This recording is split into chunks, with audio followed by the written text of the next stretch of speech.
A look of disdain crossed his thin, handsome face.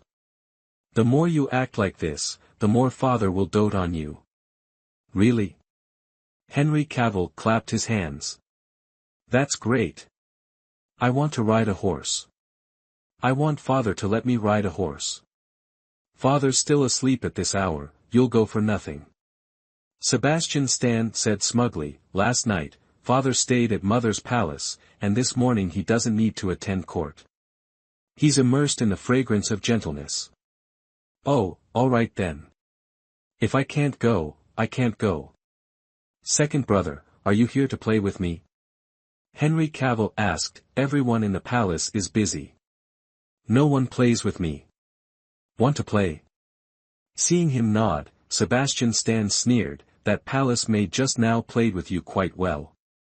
In this entire imperial palace, only she can play with you. No, she'll hit me. I'm scared. Henry Cavill said deliberately. Sebastian Stan laughed heartily. A beautiful woman is a source of trouble. If a woman isn't mischievous, how can a man like her? The more mischievous she is with you, the more you must conquer her. Henry Cavill feigned understanding. Can I conquer her? Sebastian Stan suppressed a laugh. All right. Elder brother still has things to do. You go back to your palace first. Oh, thank you for your guidance, elder brother. I'll take my leave. Henry Cavill bowed to him. Sebastian Stan watched him leave, the smile at the corner of his mouth deepening. When they were young, Henry was the smartest among their brothers. It was a pity that an illness turned him into a fool. It was fortunate that he became foolish, otherwise, the future struggle between them would be even more fierce. In Phoenix Stream Palace, Empress Claire Collins had finished applying her makeup. Looking at her hair adorned with jewels, she asked Emma Watson, "Do you think I'm still beautiful?" Emma Watson replied, "Your Majesty doesn't look old at all. Not old is a demoness. Your Majesty is a celestial fairy descended to earth." Ha ha ha. Claire Collins said cheerfully, all right, I won't ask any more. It's hard for you to flatter me so skillfully. Thank you for your understanding, Your Majesty. Emma Watson supported the Empress's jade-like hand. Your Majesty, your imperial meal is about to get cold. Please eat it while it's still warm. Claire Collins walked to the table and couldn't help but say, being adorned in silks and satins every day is good, but without a kindred spirit by my side, even the finest delicacies become tasteless. Emma Watson naturally understood her thoughts and lowered her head without speaking. Did His Majesty stay at Prosperity Palace last night? Claire Collins asked. Emma Watson nodded slightly. Oh dear, this is the sorrow of being a woman in the palace. Claire Collins sat down resignedly. Even the most beautiful flower, without rain and dew to nourish it, will quickly wither. Your Majesty is an everlasting flower. Emma Watson said, this servant has been in the palace for many years, and only Your Majesty, the Empress, possesses the maternal grace of the world and the laughter that echoes through the harem. Claire Collins didn't say anything, but her lips pressed together tightly. Emma Watson hurriedly said, Your Majesty, I specifically instructed the Imperial Kitchen to prepare your favorite dish. It's light, nourishing for the stomach, and also has beauty benefits. Claire Collins began to eat small bites. Suddenly, she put down her chopsticks and asked, Emma Watson, how is the training of the newly entered palace maids coming along? Reporting to Your Majesty, it's almost complete. Claire Collins stated, select a few ordinary-looking individuals to bring to the Imperial Dragon Hall. His Majesty's health is delicate, he cannot be further disturbed by beauties. Yes, Your Majesty, Emma Watson respectfully replied. Your Majesty's words are wise. I have long heeded your instructions and prepared 4 palace maids for His Majesty. Though their hands and feet may not be as nimble as the former maids, their appearances are unremarkable, and they only know how to work, not to speak. Claire Collins, reassured, said, that is correct. His Majesty's harem already has too many women. Those palace maids with more attractive appearances should be arranged to the Crown Prince's Yang Cuc palace.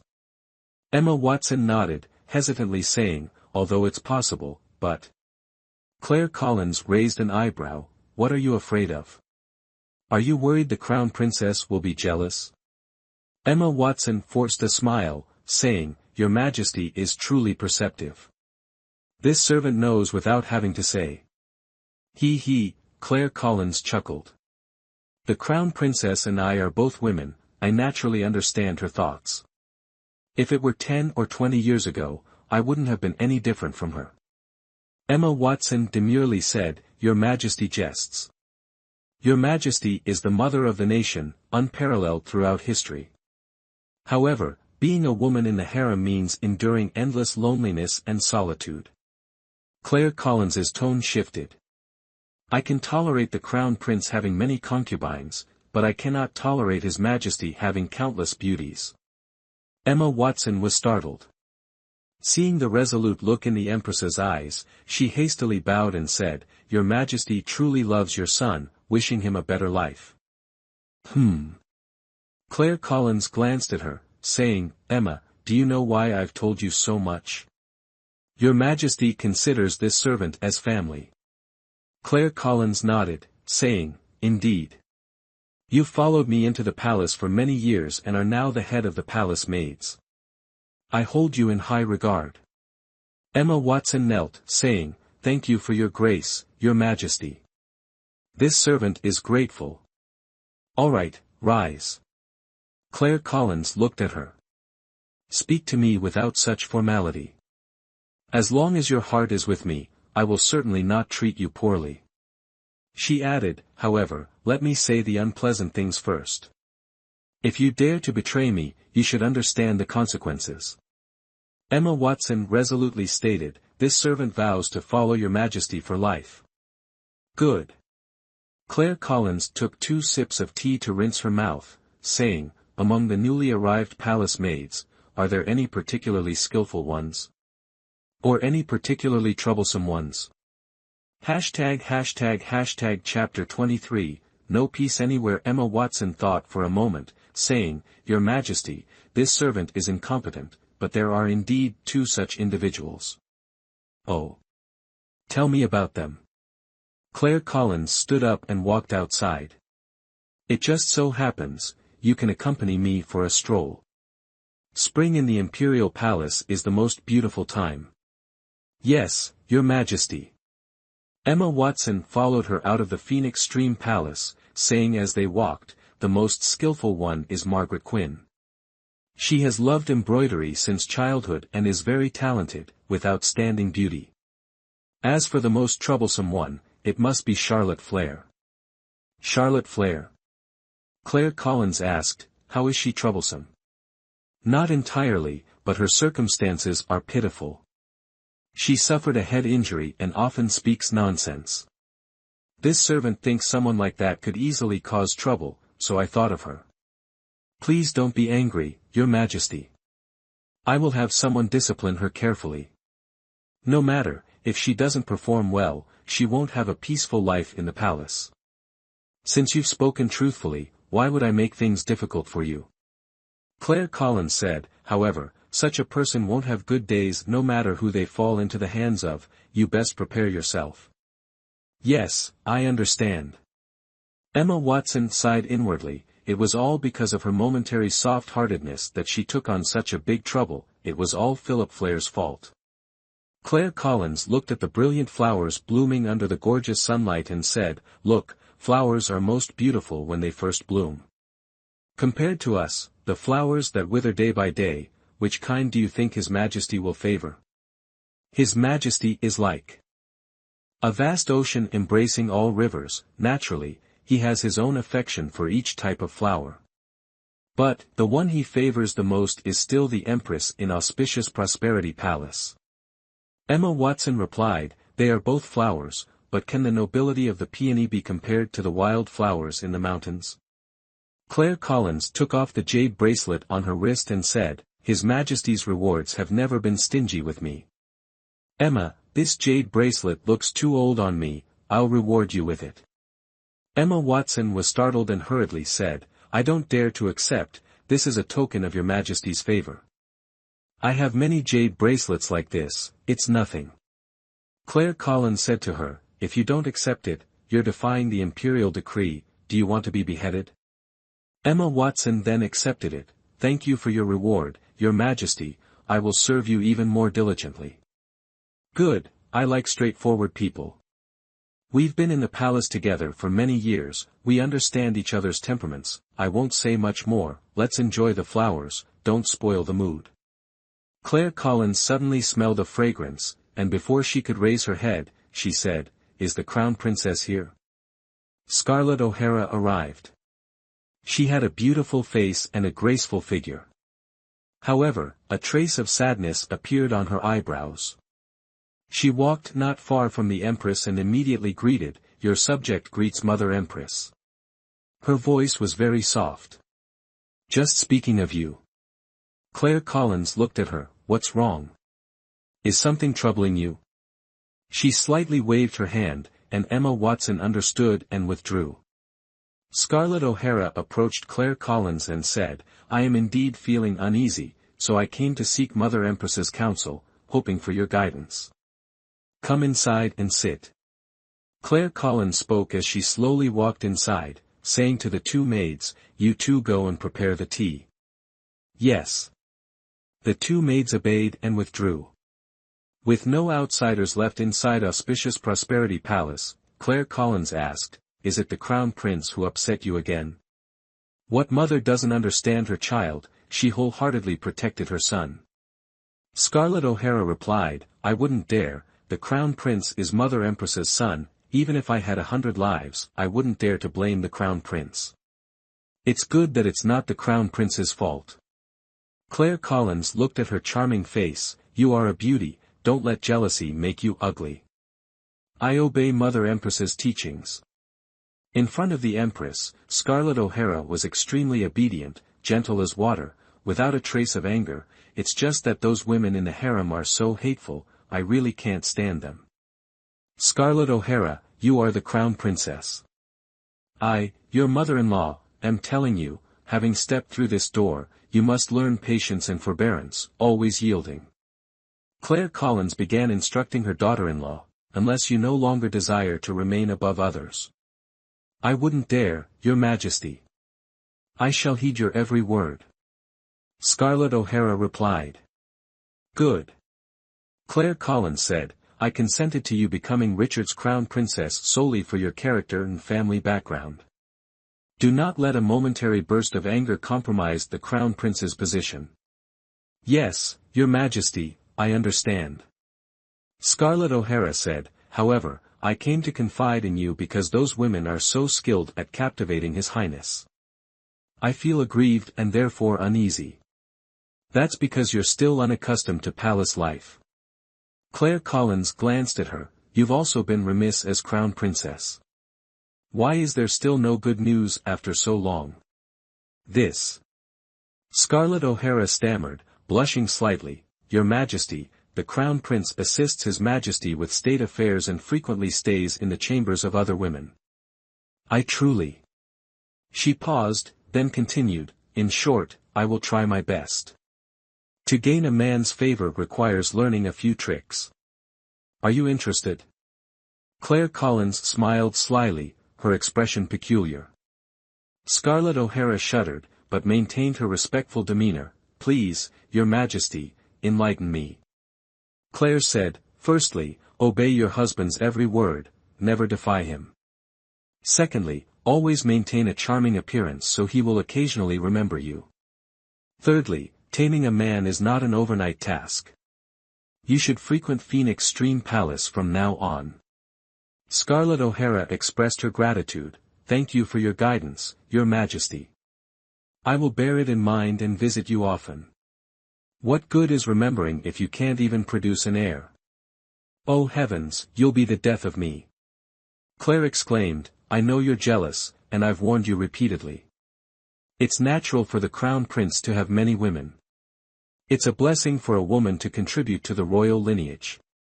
Don't be so blind to your own good fortune. Scarlett O'Hara knelt, her back chilled, and gritted her teeth. Please calm yourself, your majesty. I will certainly live up to your expectations. Live up to my expectations. You alone. Don't make me laugh. Claire's anger abruptly vanished, replaced by a smile. Fortunately, concubine Lu Hai Nok is blessed and has good news. What? Scarlett O'Hara gasped, her resentment palpable. Don't even think of harming her. Let me tell you, she carries the firstborn grandson, a child of immense significance. Claire observed Scarlett's fluctuating complexion. I've seen it all. If I discover you scheming against her, your position as crown princess will be forfeit. Scarlett O'Hara, drenched in cold sweat, replied, I wouldn't dare, your majesty. I will be cautious and not make any missteps. Her fingernails dug into her palms, a pain only she could comprehend. Good. Claire softened her tone, I'm merely giving you a warning. Such matters are commonplace in the palace. As crown princess, you must be tolerant. Otherwise, how can you become the mother of the nation? Scarlett O'Hara nodded, saying, Yes, mother. I will certainly treat her like a bodhisattva, offering her the utmost respect and care. As for serving the crown prince, leave that arrangement to me. Remember, the rain must fall evenly. This palace desires to hear the laughter of imperial grandchildren echoing everywhere in a year or two, ha ha ha. Claire's thoughts brought a smile to her face. At that time, this palace will be surrounded by these little ones every day. Scarlett O'Hara's laughter shifted in tone as she replied, Mother's wish will surely be fulfilled soon. I, too, will frequently burn incense and worship Buddha, praying for the royal family to flourish and spread its branches. Good. As a servant brought tea, Claire said, Come, crown princess, this palace has new tea. You may savor it slowly. Yes, mother. Scarlett O'Hara obeyed. In the imperial kitchen, Grace Miller and Mary Lee shelled peas together. Although the pea pods had been soaked, the skins were still difficult to remove completely, and any remaining skin would make the dishes sour. Grace Miller's hands were pruned and pale from the water, especially her right thumb, which was chapped and bleeding. Yet, she couldn't stop, for their task was far from complete. Mary Lee, noticing her finger, exclaimed with concern, Blood, you're bleeding. Grace Miller, you should rest for a bit. No, Mary. If we don't finish shelling these peas, not only will we be beaten and punished, but many others will be implicated as well.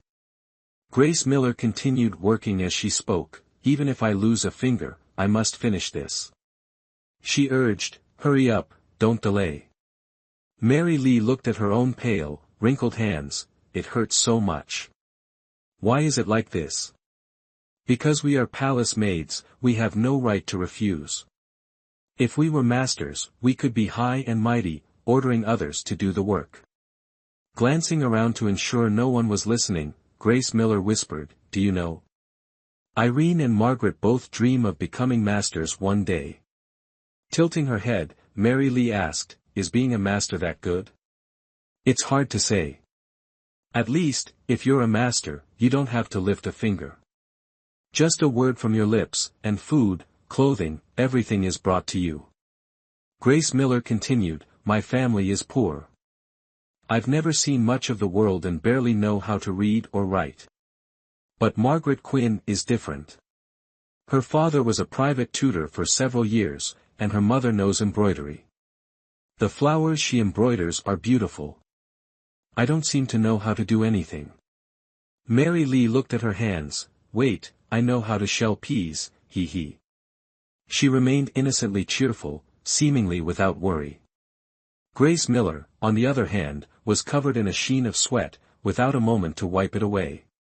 Head bowed in concentration, she suddenly felt dizzy and collapsed. Grace Miller. Grace Miller. Mary Lee called out twice, unsure of what had happened. Grace Miller came to, It's nothing, just lightheaded from having my head down for too long. She pushed herself up from the floor. There's no time, let's not talk. We need to hurry. These peas are for tonight's meal, we can't be careless. Oh. Mary Lee fell silent, focusing intently on shelling the peas. Time flew by, and before they could finish, they were surrounded by others. #### Chapter 24, Arousing Envy. The first to encircle them was Irene Carter. Looking at their hands, she said to Grace Miller, "Look at you, suffering like this for what? You're taking the blame for her, and whether she's grateful or not is another matter, but just this situation alone, she's already one-upped us." "What are you talking about, Irene? I don't understand." Grace Miller struggled to peel the last bean. "Stop your jibes and get back to work. It's the noon meal break, we've just finished eating and are resting." Margaret Quinn said, "That's why I said, it's best to stay away from Charlotte Flair, don't let her benefit while we suffer." Grace Miller still didn't understand, raising her head to ask, "What are you two talking about?" Maggie, ever direct, said, "Does this even need asking?